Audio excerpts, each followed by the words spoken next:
Buenas tardes, bienvenidos a una nueva edición de su programa Societatis del Seminario de Sociología General y Jurídica de la Facultad de Derecho de la Universidad Nacional Autónoma de México. Nuestro reconocimiento y gratitud al doctor Raúl Contreras Bustamante, director de nuestra facultad, al doctor Ricardo Rojas Arévalo, secretario general, asimismo al doctor Israel Sandoval Jiménez, secretario técnico de los cuerpos colegiados, del canal Yus Multimedia a Eduardo, y del seminario en nuestro reconocimiento especial, porque nos ayudan a la realización de este programa, Carlos Velasquillo, Valerie y la maestra Amparo Apolinar, por supuesto. El día de hoy, como ustedes habrán visto, vamos a tratar de un tema muy importante, sobre todo para nuestros alumnos de la Facultad de Derecho. Hemos intitulado este programa Litigio en México, Retos. Y estoy segura que todos nuestros alumnos, antes de ingresar a la facultad, habrán escuchado el concepto de litigio, aunque no sepan muy bien qué quiere decir. Oyen con mucha frecuencia que los abogados se ocupan de los litigios. Y insisto, a veces sin precisar muy bien el concepto.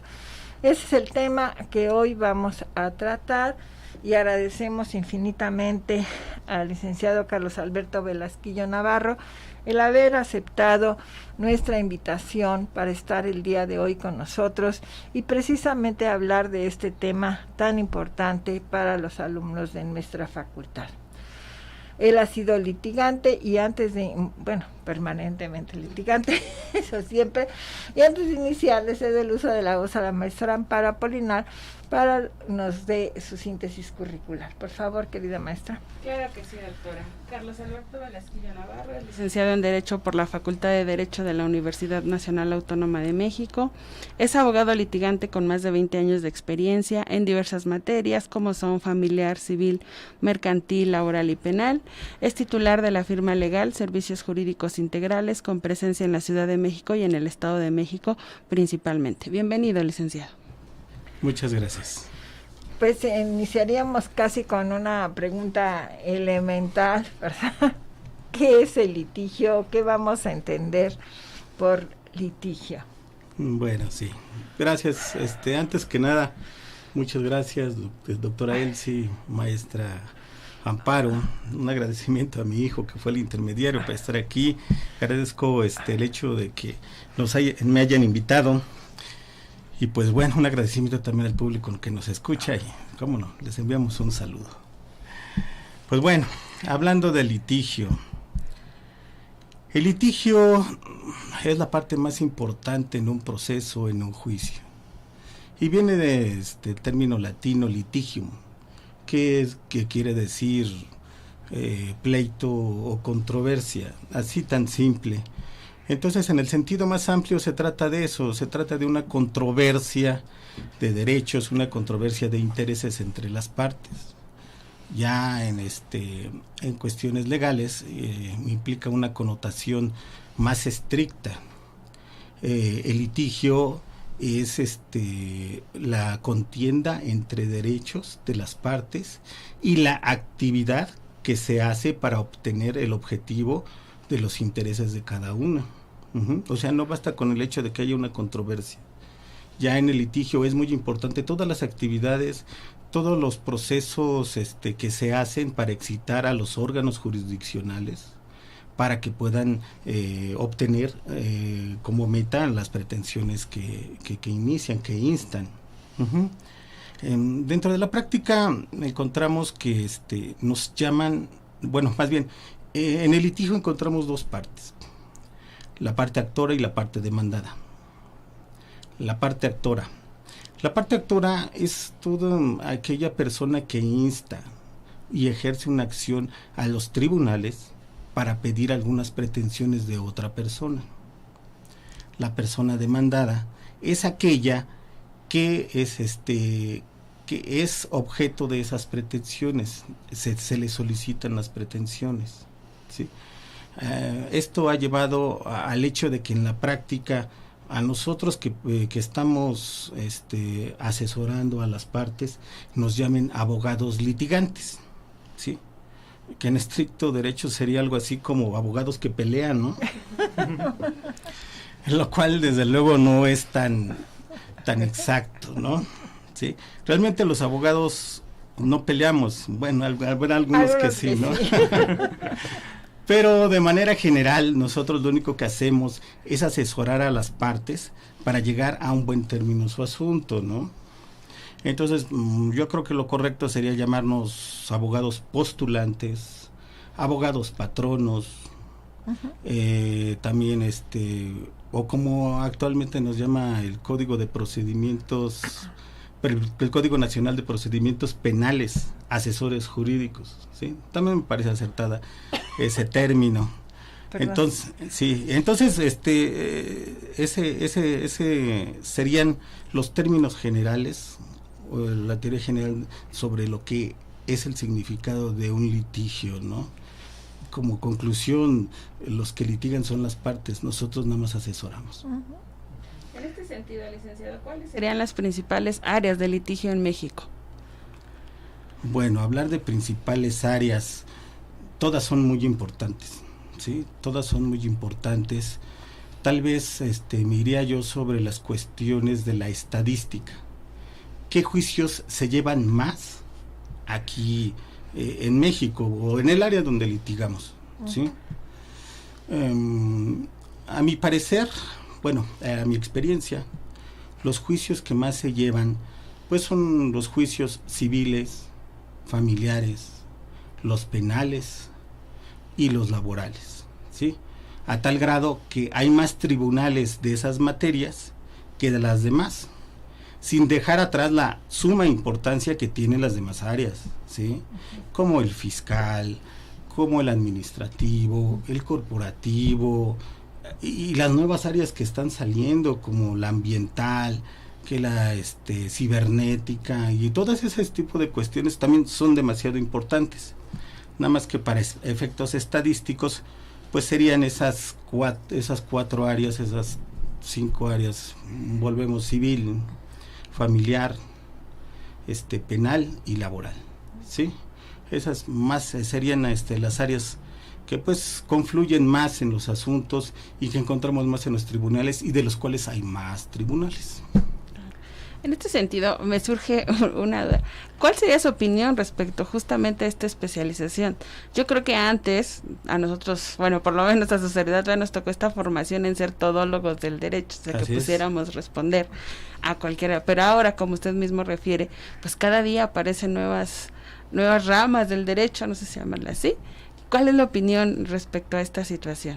Siempre ha sido muy difícil ser todólogo, saber de todas las áreas. Por ejemplo, nosotros a lo que más nos especializamos es en materia civil, familiar y mercantil, ¿sí? Son las áreas que más nosotros trabajamos. Y como lo vuelvo a repetir, es muy difícil ser todólogo. Si antes era difícil, actualmente es más complicado, ¿sí? Todo se ha diversificado más, ¿sí? Todo se ha actualizado, ¿sí? Podría yo echarle la culpa a la globalización, pero yo creo que hay más que eso, sí, hay más que eso. Entonces, yo siento que algunos programas de estudios, no voy a hablar de escuelas en particulares, pero algunos programas de estudios de algunas escuelas están quedando muy atrás, sí. Yo casi, salvo lo que digan los grandes eméritos, los grandes teóricos y doctrinarios de las materias, yo estimo que la mitad de la carrera debería ser tronco común. A partir de entonces, especialización. Y a diferencia de algunos programas que he visto, pues lo que hacemos es que al final, el último semestre o los 2 últimos semestres, hacemos algo que antes, no sé si se llaman actualmente igual, se llamaban optativas, ¿sí? Nos daban una embarrada de lo que nos gustaba, ¿sí? Pero antes pues ya nos habían hostigado con el derecho administrativo, los 3 cursos de derecho civil y bla, bla, bla, bla, bla, bla, ¿no? Cuando a algunos pues les gustaba el derecho civil y sobre eso se iban, ¿sí? A algunos les gustaba el derecho penal y lo óptimo es que se fueran sobre esa especialización, ¿sí? Yo creo que desde media carrera. Entonces, yo creo que falta actualizar algunos planes, no sé si algunas escuelas ya las hayan hecho, la verdad no he estudiado el tema, y si ya lo hicieron, qué bueno, pero lo que vemos en la práctica es que no, ¿sí? Desgraciadamente la especialización, que debería ser lo correcto, se está quedando muy abajo. Sí, de hecho, en la realidad pasa eso, ¿no? O sea, si hablamos de hace 800 años, cuando yo estudié, pues realmente ni siquiera había materias que hoy en día se llevan, o sea, por ejemplo, fiscal, y para que se den una idea de lo antigua que soy, pues fiscal ni siquiera era una asignatura. Ya cuando estábamos saliendo fue cuando la pusieron como optativa, ¿no? Y esto, pues obviamente se ha reflejado en el cambio de los planes de estudio, etcétera. Desde mi perspectiva se hizo un intento que yo calificaría de no muy positivo, porque en mi particular, y esto sí es muy personal, se hizo, que está por terminar este programa, bueno, este plan de estudios, en donde sí permitía el último año tomar una, digamos, una preespecialidad, ¿no?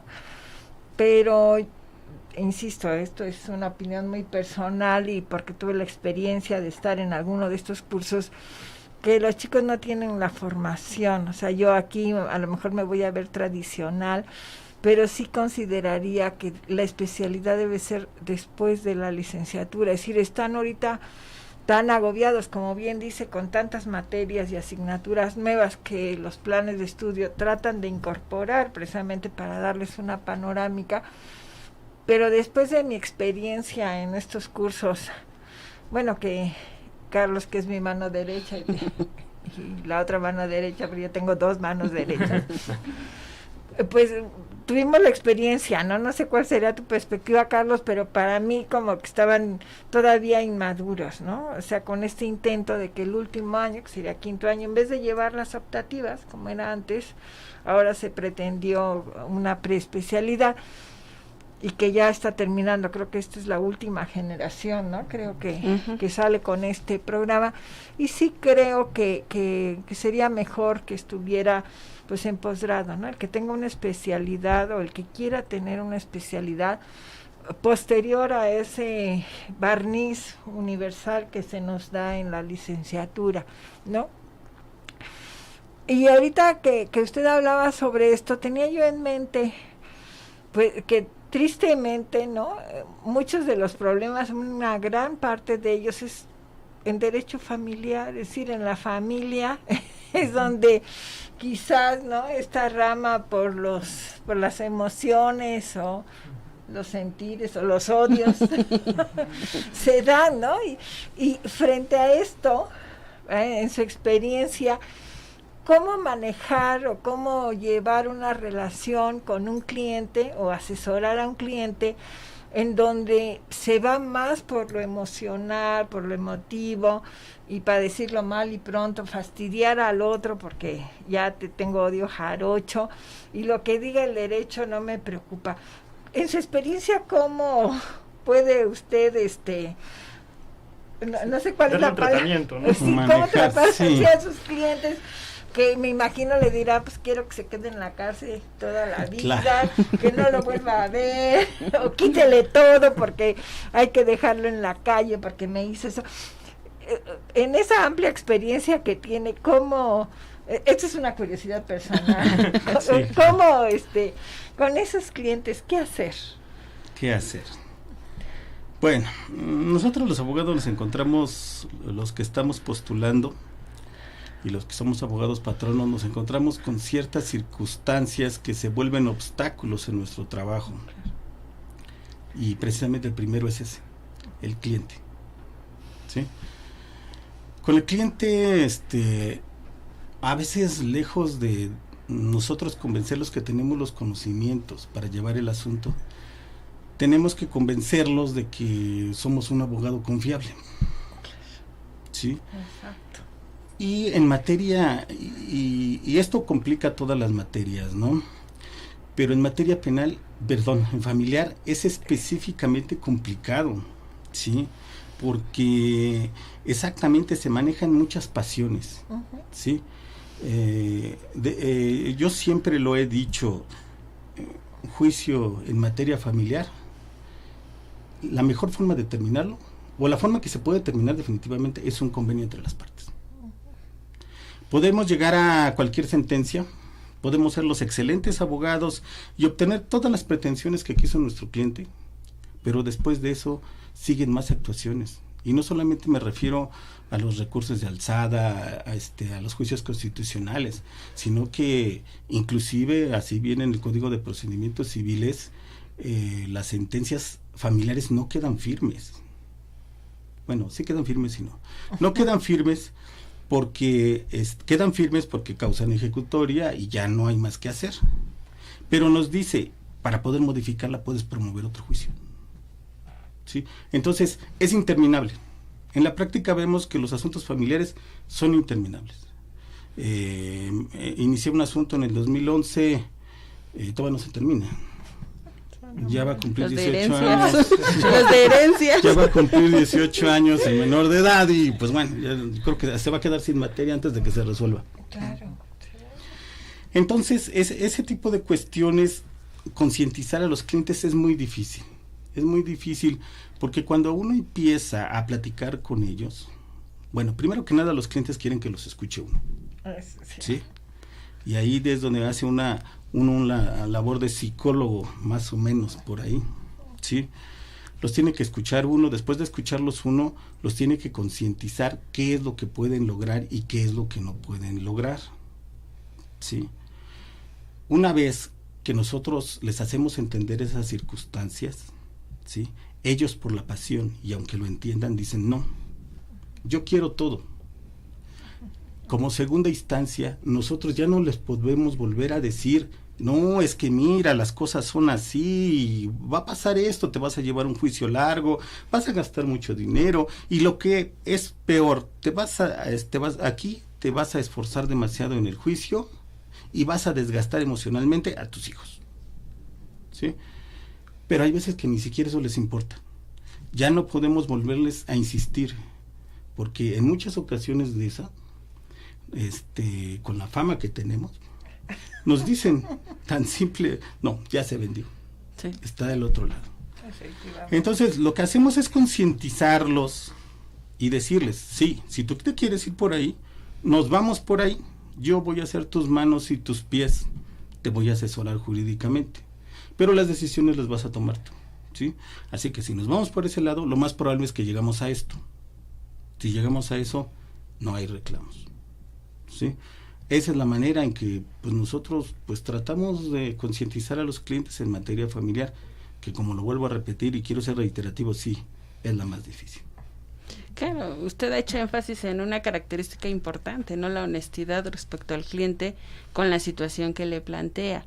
Pero en este caso, ¿qué otras características, o diríamos, en este sentido, debe aplicar el abogado postulante respecto a la relación con los casos? Claro.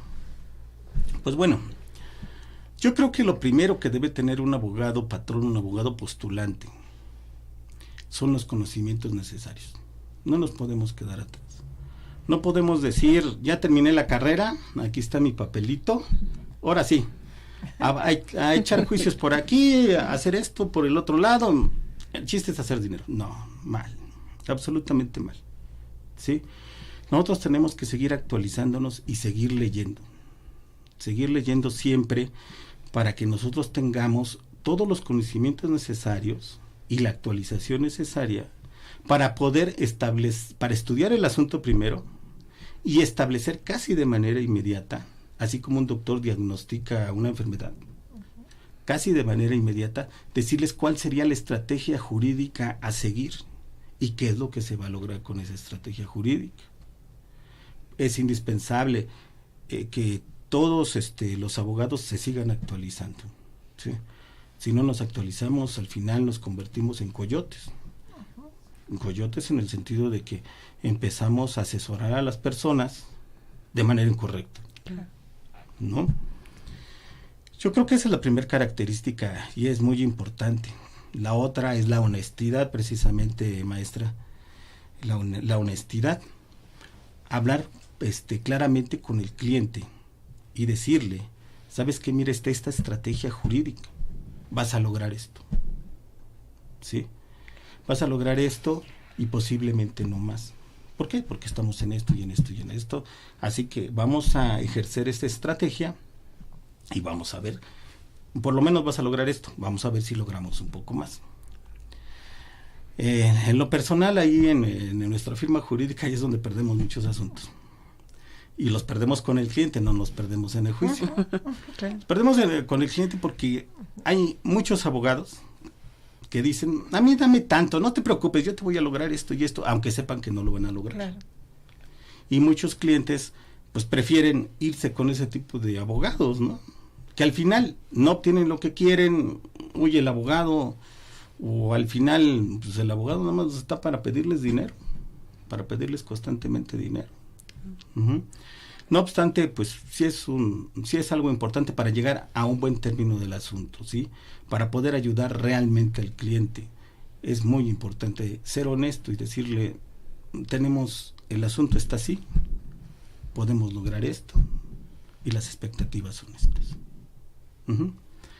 Y como tercer punto, hay más características, y a cada abogado le habrá funcionado cosas distintas, ¿no? Pero lo que es a nosotros, por ejemplo, lo que nos ha funcionado, y muchos no lo toman en cuenta, pero yo digo que sí es muy importante, tener carácter. ¿A qué me refiero con tener carácter? No quiero decirle gritarle al cliente o gritarle a la contraparte, ¿no? El carácter implica el hecho de que, a pesar de que nosotros tengamos menos elementos para poder ganar un juicio, ¿sí? Después de haber hecho un estudio del asunto, no dejarnos caer, ¿sí? Sino siempre encontrar una estrategia adecuada, sino para lograr todo, al menos que salga mejor librado nuestro cliente. ¿Sí? No podemos decirle a nuestro cliente, ¿sabes qué? Mira, ya perdiste, mira, no, el otro tiene todos estos elementos, no, olvídalo, ya perdiste. No, eso es de un abogado que se rinde antes de tiempo, ¿sí?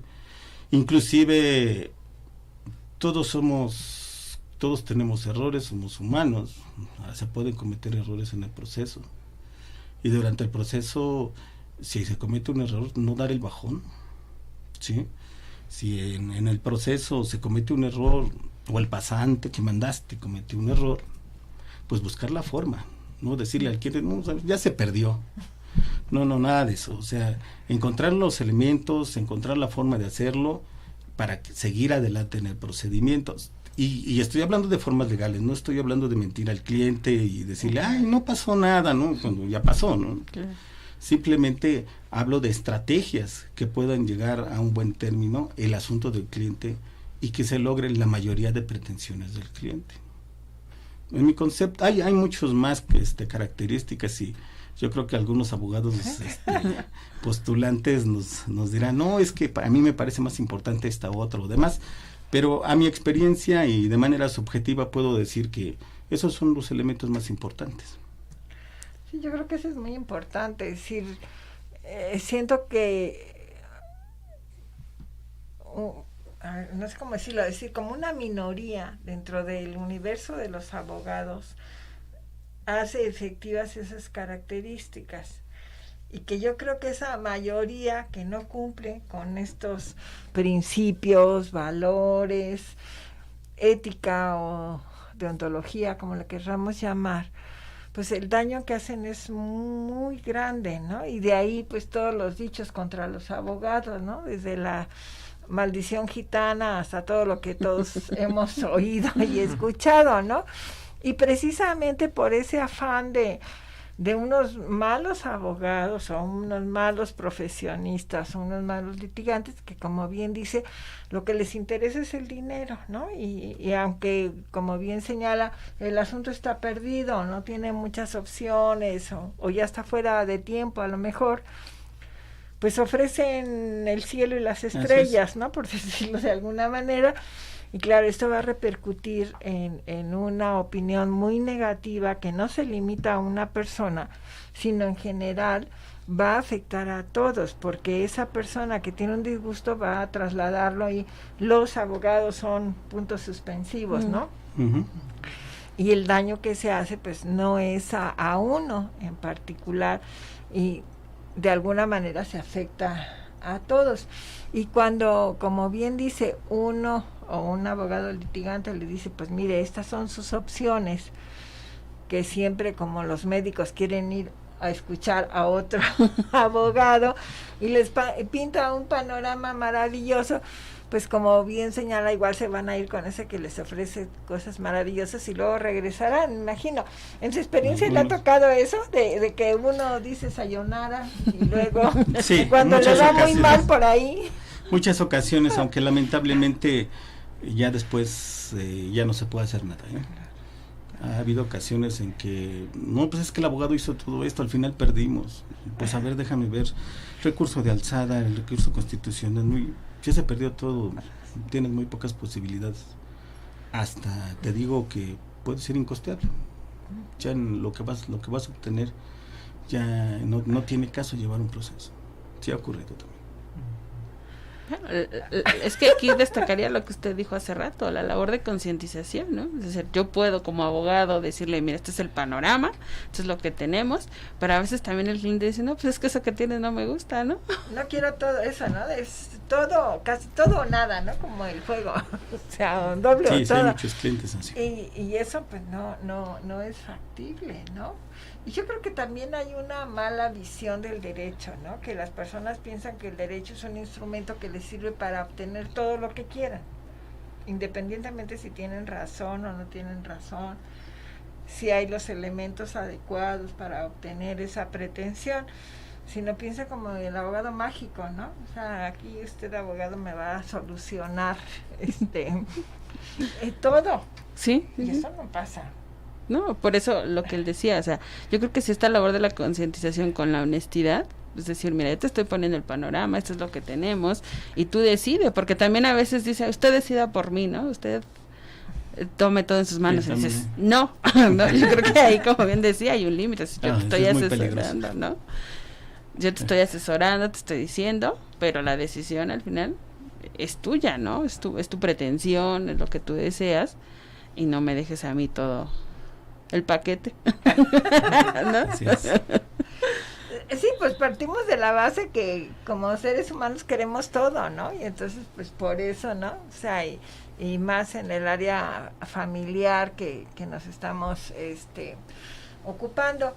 En este sentido, aunque ha sido público y notorio el rezago que se ha tenido y todas las críticas que hemos visto, a mí me gustaría saber, en su experiencia, cómo fue este proceso, cómo explicarle a un cliente, porque pues, cerraron los tribunales y luego veíamos unas filas enormes.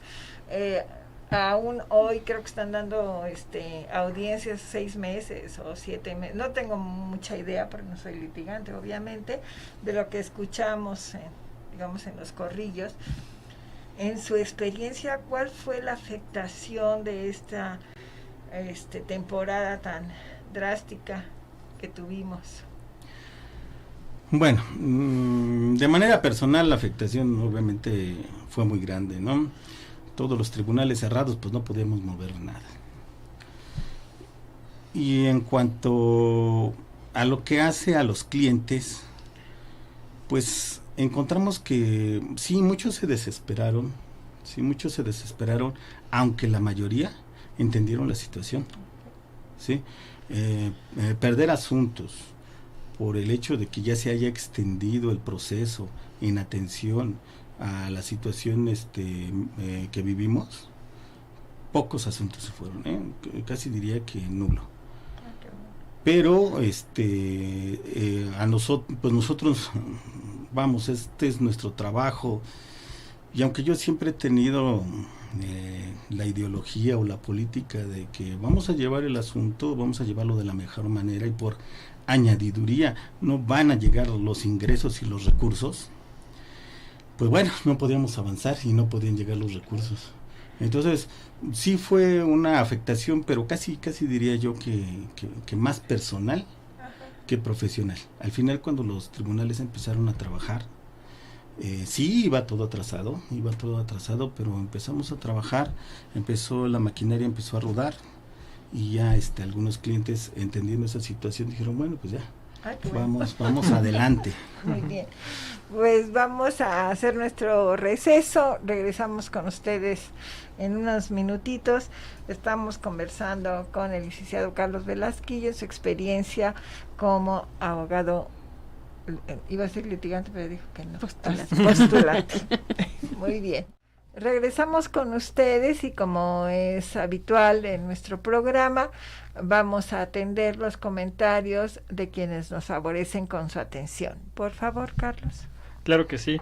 Primeramente tenemos un saludo de Ramón Froilán y Claudia Rosales nos pregunta, con respecto a la relación que lleva un abogado con su cliente, ¿afecta la situación del cliente la vida personal de un abogado? Pues bueno, no debería, pero sí. En lo personal, cuando inicié la práctica jurídica, ya en los tribunales, efectivamente me afectaba demasiado. Yo inicié en materia penal, ¿sí? Y en materia penal era una psicosis pensar que por algo que yo no hiciera correctamente, mi cliente perdiera la libertad. Sí, o sea, es algo muy importante, ¿no? Hasta que un abogado me dijo, ¿sabes qué? Te vas a acabar. Aquí tú vas a ver muchas cosas, ¿sí?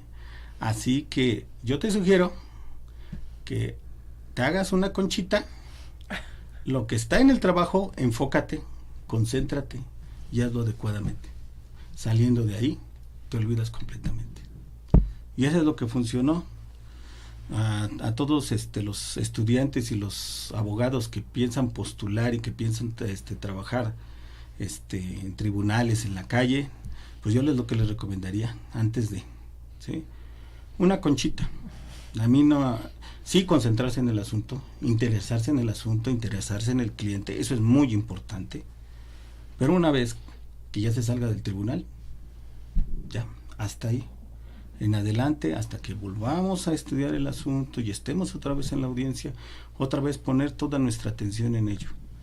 Porque si no, pues simplemente nos vamos a acabar, desde el hígado hasta el corazón, ¿no? Sí, tenemos una cuestión más, nos pregunta Rubí Domínguez, ¿los abogados postulantes pueden tomar casos de justicia social? O bueno, también diría yo, ¿qué tan posible es que un abogado postulante promedio, digamos, tome casos de justicia social? Y nos dice Rubí Domínguez, añade a su pregunta, entendiendo la justicia social como la defensa de derechos fundamentales, pues por ejemplo, en comunidades afectadas por grandes empresas, cosas así. Sí, cómo no, y es un trabajo muy loable. Es tal vez a lo que aspiramos todos los abogados, poder ayudar a todas las personas, sin importar si tengan para los honorarios o no. Es una gran aspiración, ¿sí? Pero, pues desgraciadamente, el sistema, la vida que vivimos, no nos los permite, ¿sí? Tendríamos, no sé, lo analizo porque pues a nosotros nos gustaría poder ayudar a las personas aunque no tengan recursos, y digo, bueno, pues es que primero se tendría que hacer un capital muy grande y dedicar algo de ese capital para poder ayudar precisamente a grupos vulnerables, poder ayudar a la sociedad. Pero pues es un sueño, no se quita. Espero que algún día lo podamos hacer. Y sí, como no, sí se pueden dedicar a eso. Desgraciadamente los abogados que inician con esas actividades, pues siempre van a tener un voto de pobreza, porque difícilmente esos grupos van a tener dinero para pagar. Aunque, lo repito, y sí quiero que quede muy claro, es muy loable, y yo admiro a ese tipo de personas. No, y yo aquí añadiría que, sobre todo en el caso especial que nos comenta de esto de las comunidades, pues yo creo que en un gran porcentaje pone en riesgo hasta su propia vida, ¿no? Por claro, las circunstancias que hay del país, ¿no? Donde esos terratenientes, capitalistas o como querramos llamarlos, pues no quieren ver afectados sus intereses, ¿no? Y pensaría yo en los abogados ecológicos ahorita, ¿no? Que con mucha frecuencia vemos que desafortunadamente el precio es la vida, ¿no? Entonces sí creo que estas circunstancias son muy importantes a la hora de tomar en consideración. O sea, no estoy diciendo no lo hagan, pero sí lo que quiero decir es son altamente riesgosas, ¿no? Esas actividades, sobre todo para esos grupos que no debería de ser, ¿no? Así o sea, es. Debe ser al contrario, precisamente, pero hay tantos intereses económicos, políticos, o qué sé yo, que estas personas desafortunadamente ponen en riesgo la propia vida, ¿no? Y tristemente. Pues quizás también un ejemplo más cercano, me diría mi papá si es así, podría ser el derecho laboral, en que muchas veces pues sí puede ser muy dispar, ¿no? Una persona, un trabajador promedio, igual pensemos, que dice pues me despidieron injustificadamente, pues quiero que al menos me den lo que me corresponde por ley, ¿no? Y que muchas veces pues también es como una pregunta indirecta para mi papá, ¿no? ¿Qué tanto, no? Se podría el abogado decir, bueno, pues sí tiene usted estos derechos, pero llevar un juicio ante tal empresa muy, muy fuerte, que tiene todos los recursos para solventar todo el juicio, pues a ver qué tanto se podría, ¿no? El derecho agrario, pensaba yo también. ¿Cuántos ahí en ejidos no han vuelto? Pues Santa Fe, ¿no? digo, para decir algo cercano y que creo la generalidad de quienes nos favorecen con su atención, pues Santa Fe es un ejemplo cercano, ¿no? Que tenemos, es más, ahora ya se cotiza en dólar, bueno, desde hace mucho tiempo, ni siquiera en pesos mexicanitos, ¿no? No, pero ahí exacto, Santa Fe, y tiene su pueblo de Santa Fe, sí. A eso me refiero, ¿no? Es decir, son dos mundos totalmente distintos que se produjeron porque pues precisamente los capitalistas o los, como quieras llamarlos, ¿no? El nombre es lo de menos. Pero esas distinciones y afectaciones tan grandes, ¿no? Entonces, frente a eso, como decías, Carlos, lo laboral, las grandes empresas, ¿no? O sea, que tienen, y que desafortunadamente creo que también es un área que los abogados luego se van por, ¿no? Yo me acuerdo hace 800 años, cuando éramos estudiantes, decían, en materia laboral se ganan los laudos, pero se enmarcan, ¿no? O sea, de que no pasaba, no pasaba nada, ¿no? Esperemos que ahora, con todas las reformas que ha habido en materia laboral, aquí tendríamos que decir que su amiga del alma de Amparo, que la indujo a eso de laboral y luego yo la secuestré, siguió en el ámbito laboral, ha sido una profesionista muy exitosa. Una cosa que creo que está en la mente de todos y que yo le voy a preguntar, en su ejercicio profesional, estimado maestro, ¿cómo va la corrupción? Porque tenemos fama desde todos los tiempos que el Poder Judicial conlleva una rachita también para los abogados. ¿Qué hacer frente a esta idea generalizada, ¿no?, que tiene el ciudadano de a pie? Pues sí, y desgraciadamente no nada más es una idea. Desgraciadamente la corrupción sigue existiendo a un nivel alto, a tal grado que determina el sentido de los asuntos.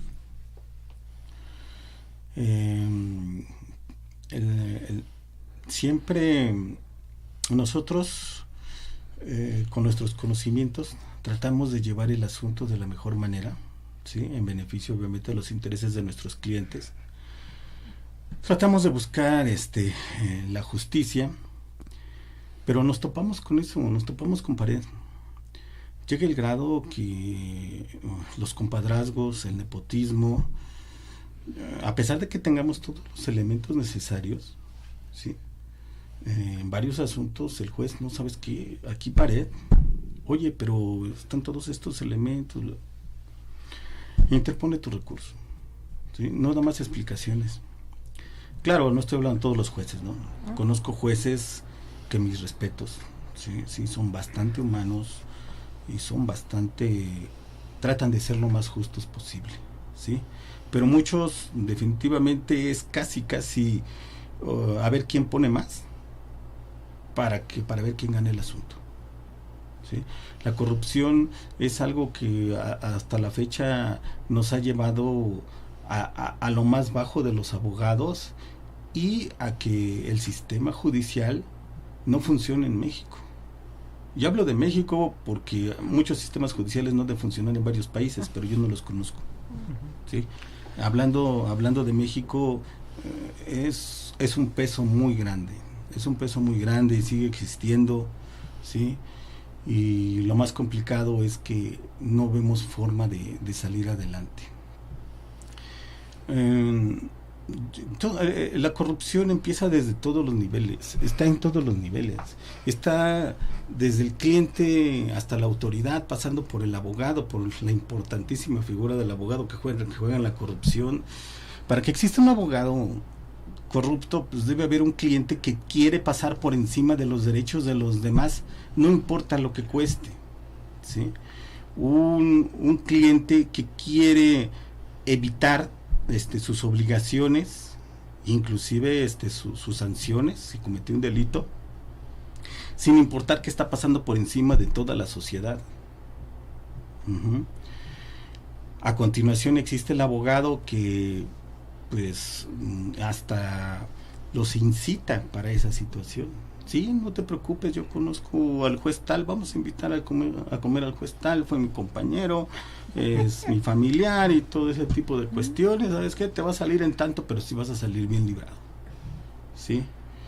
Entonces también existe pues en ese nivel, en el nivel de los abogados, ¿sí? Y pues sí, es demasiado. No sé qué porcentaje, yo creo que aventurarme a porcentaje sería demasiado, pero yo sí puedo decir que es más de la mitad de abogados, ¿sí? Y pues bueno, y que encontramos a las autoridades lo principal, ¿sí? Todavía existe el nepotismo, el compadrazgo, es increíble, ¿no? Nosotros llegamos a corporaciones policíacas en donde todos se apellidan cualquier apellido, ¿no? Sí, o sea, vamos, toda la familia se apoderó de la corporación o qué, ¿no? Y obviamente se ayudan entre ellos, ¿no? Y si uno quiere salir adelante en los separos o en las actividades que tienen estas corporaciones, pues a fuerza le tiene que entrar uno. Ya bueno, yo nunca le he entrado, ¿no? Los abogados tienen que entrar con dinero, y cuando entran con dinero, ¿sí? Pues es que ya se abren las puertas, porque es que fulanito lo conozco, fulanito tal, y pues uno se encuentra que es el mismo apellido, y no, pues es que no lo conoce, o sea, son familiares. Y, exactamente, y lo mismo vemos en el municipio, en trámites municipales, ¿no? Va uno a desarrollo urbano, que no sé, hacer cierto trámite, una constancia de ubicación y lo que sea, y encontramos familiares y familiares, ¿no? Aquí abundan, ¿no? O este municipio todos se apellidan igual, ¿o qué, no? Bueno, y cuando uno les pregunta, no son familiares, claro, obviamente, ¿no? Obviamente, son esas coincidencias. No son familiares. Entonces, encontramos todo ese tipo de situaciones que, a pesar de que nosotros nos actualicemos, a pesar de que pongamos todo nuestro empeño en el asunto, nos encontramos con pared. Yo no digo que no haya esfuerzos de las autoridades. Sí los ha habido. Ha habido nuevas formas de organizar los juzgados, o la tecnología, utilizar cámaras y todo. No sé si esté mal enfocado o los esfuerzos no sean los necesarios, porque se necesita más, pero pues desgraciadamente no ha funcionado. No ha funcionado y viene desde abajo, yo recuerdo en las aulas que un profesor que sinceramente no es que no quiera decir su nombre, sinceramente no me acuerdo, es más, ni siquiera me acuerdo qué materia nos daba, pero que nos decía, tal vez con el afán instructivo de sacarnos de nuestra burbuja y enseñarnos cómo es el sistema. Y nos decía que, pues bueno, que era muy conocido el caso de un abogado, yo no sé ni cómo se llama el abogado, no sé si sea cierto o no, si sea solamente una leyenda. Es el caso del abogado que dice, no, yo no voy a otorgar ni un solo centavo para corrupción, ni para los oficios, ni para las dádivas, ni mucho menos. Así yo voy a llevar mi asunto como tiene que llevarse. ¿Sí? La culminación de esto es que el abogado terminó en la cárcel. No, si les digo, no sé hasta qué grado sea cierto, pero lo que importa en esta anécdota ciertamente chusca es que los profesores nos capacitan para que desde siempre sepamos que tengamos que entrar al sistema, a la corrupción. ¿Sabes qué? Vas a tener que darle para el oficio, para que en lugar de que te lo pongan hasta acá abajo, te lo pongan acá arriba. Vas a tener que invitar al secretario a comer. ¿Para qué? Para que cuando vea que es tu asunto se acuerde y lo acuerde correctamente, no te lo retrase. ¿Sí? Entonces, vamos, si desde el principio está ahí, tal vez debería haber más moralidad desde siempre y una ética infalible. Uh-huh. No, nos tenemos que ir, pero voy a decir algo que no me puedo ir sin decirlo. Primero que nada, agradeciéndole muchísimo que haya estado hoy con nosotros. Pero cuando decía eso del maestro, pues tristemente se empieza en la facultad. Es decir, desde quizás el acto mínimo de copiar en un examen, copiar una tarea, o sea, ¿dónde está quedando esa ética profesional, esa honestidad, esa lealtad, ¿no? Entonces, que eso no reflexionamos, o siento que no reflexionamos mucho, sino también en el contexto de la vida cotidiana, pues hasta lo aceptamos y los chicos pues mira, casi me burlé del maestro porque copié y me saqué más, ¿no? Pues esa es una corrupción, ¿no? O sea, siempre, luego va a ser en otro grado, con otra trascendencia y todo. Pero quien empieza así en la facultad, tristemente, ¿no? Vamos a ver que en el ejercicio profesional va a ser ese, ¿no? O sea, no es que les eche la sal o esté en contra de ellos, pero si como estudiantes no tienen esa capacidad de lealtad y de honestidad, pues, ¿cómo vamos a querer que se permanezca después, ¿no?